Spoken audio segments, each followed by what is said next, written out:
Okay, so hopefully we'll get our 6th ride out of this one, but for the time being, we're going to get Jill acquainted with the mounting block just in the event that I need it, just so that she knows that, well, look, if I lead you up to something that resembles that, even if it's a tree stump, I wanted to stand nice and square next to it, not keep going, well, my front end's level, but I'm gonna move my butt out so you can't get on or sidestep away from it. I wanted to know, well, look, I want you to stand there. So I'm going to try a ground exercise now and just lead her up to the block and instill a chosen word. In this case, I'm going to say block, just to hopefully get her to learn to stand at something that looks like that when I say the word.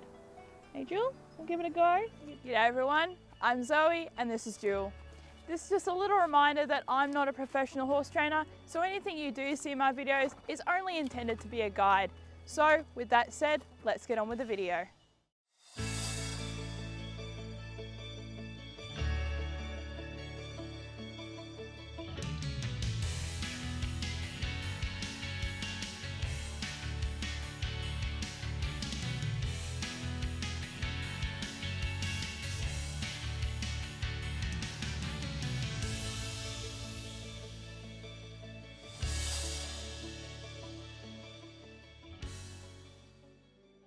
Come on, sweet. Good. Yep, that's a block. Come over here.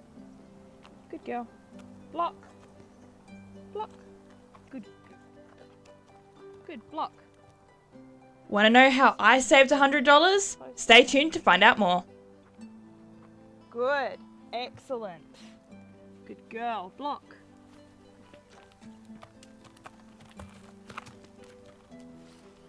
You can see Jill doesn't actually really know that this well. I haven't actually done a lot of mounting block with her because I've been getting on her straight from the ground. Good girl. But of course that's not always going to be, you know, an option. I might need to maybe use a fence rail or something similar. Good girl. Good girl. Good. Good girl. Good. Excellent. Good girl. Good. Good.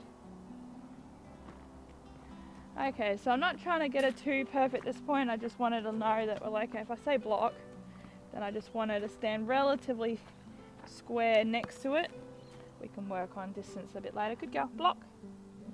Block. Good girl. So it's a little bit too far away and probably a bit too close to the shoulder. I hope my microphone's not crackling too much for you.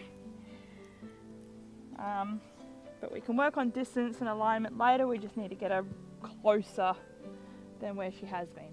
Good girl. Good girl. Good girl. Block. Good girl. Thank you, son. Good girl. Ew. Thank you. You done? Have you finished up there? So I'm trying not to be too picky here because I want to make sure that she feels encouraged to keep trying.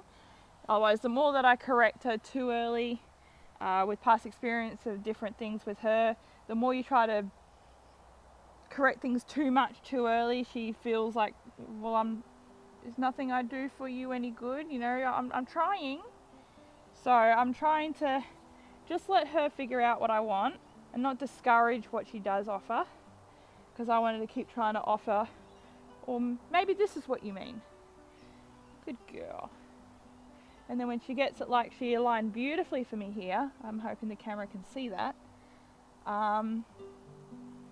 then hopefully she offers this behaviour a lot more for me and makes it a lot easier and safer for me to get on. Good girl, nice looking chew. Yeah. Good.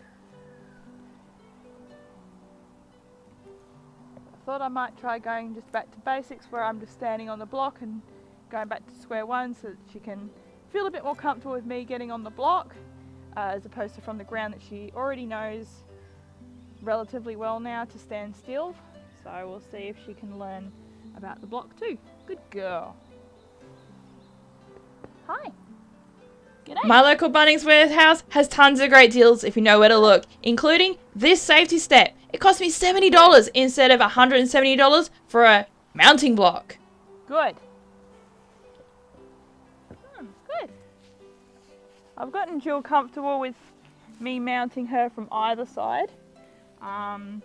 It makes it safer for me if there was ever an event where I couldn't get on from one side, so that she's still comfortable from either side and she's using both sides of her mind. Yes.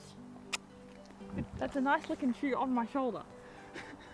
It feels very weird. Good girl. And so it turns out with this exercise, it's working better to train her a little bit like you would a dog in terms of capturing a behavior.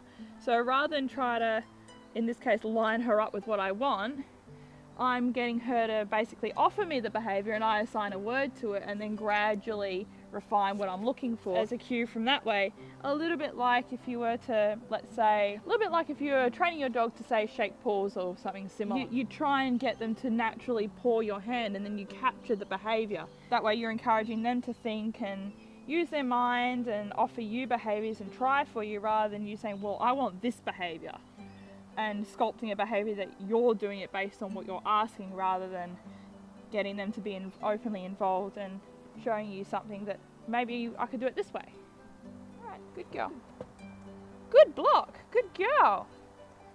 Good. Good girl. So although as viewers you can see, ideally, yes, she needs to be a little further forward, but she's giving me a behavior that I'm looking for, so I'm going to reward good girl. And again, I want to make sure that she's going to stay at the block while I get on, so we're going to reinforce that while we're here.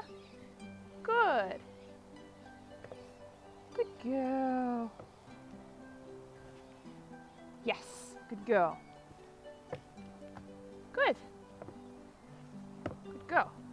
Okay, so we didn't quite get the ride in that we wanted, but that's okay. She's learning a valuable life skill all the same. So as always guys, if you've got a question or maybe a suggestion for Jewel or myself, drop a comment below. We'd love to hear from you and I'd love to answer your questions in a Q&A video. So until next time, Jewel and I will see you next time. Don't forget to like, smash that subscribe button and turn on notifications so you can stay up to date with what's going on in our world.